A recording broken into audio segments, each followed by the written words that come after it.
26/10/2025 अच्छा शंकराचार्य स्वागत समितिर सदस्य सुरेश कुमार रथ महोदय,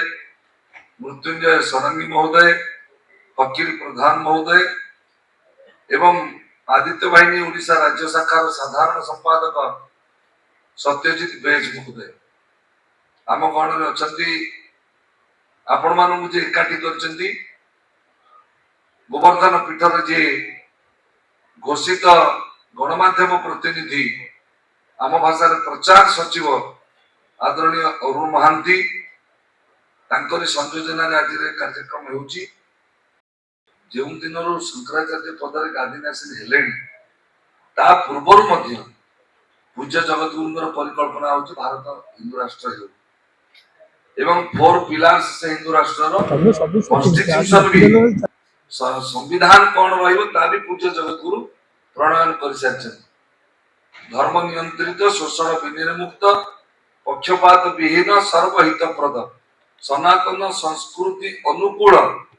शासन व्यवस्था ही पूज्य जगतगुरु शंकराचार्य अपेक्षा किंतु गादीनासीन हवा पर गोवर्धन पीठर शंकराचार्य भाव से सूत्रात्मक दृष्टिकोण दीर्घ 30 वर्ष गोवर्धन पीठ को एवं भारत वर्ष को परिव्राजक भाव यात्रा करने जेबे से उपलब्धि कले जे नहीं वर्तमान उचित समय आसला एबे जदि हिंदू राष्ट्र लहर गोवर्धन पीठ आरंभ हुए ताहले सेटा चरितार्थ हम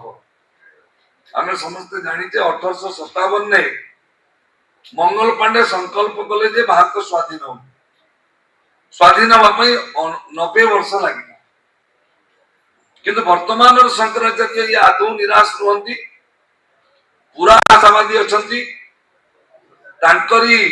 लीडरशिप रे ही भारत वर्ष हिंदू राष्ट्र हम एक कथा को जन जन ने से पहुंचन तेणु आपण को भी आमे गणमाध्यम प्रतिनिधि भाव में कहूँ जगतगुरु जिते उपलब्धि कले जे नहीं वर्तमान अनुकूल समय यही समय लहर आरंभ हेले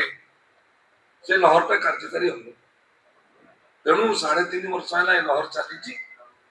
चारिआडे प्रवास यात्रा करने पर जो राज्य लहर आरंभ होता विमला भगवती पाखर से राज्य अधिवेशन होगा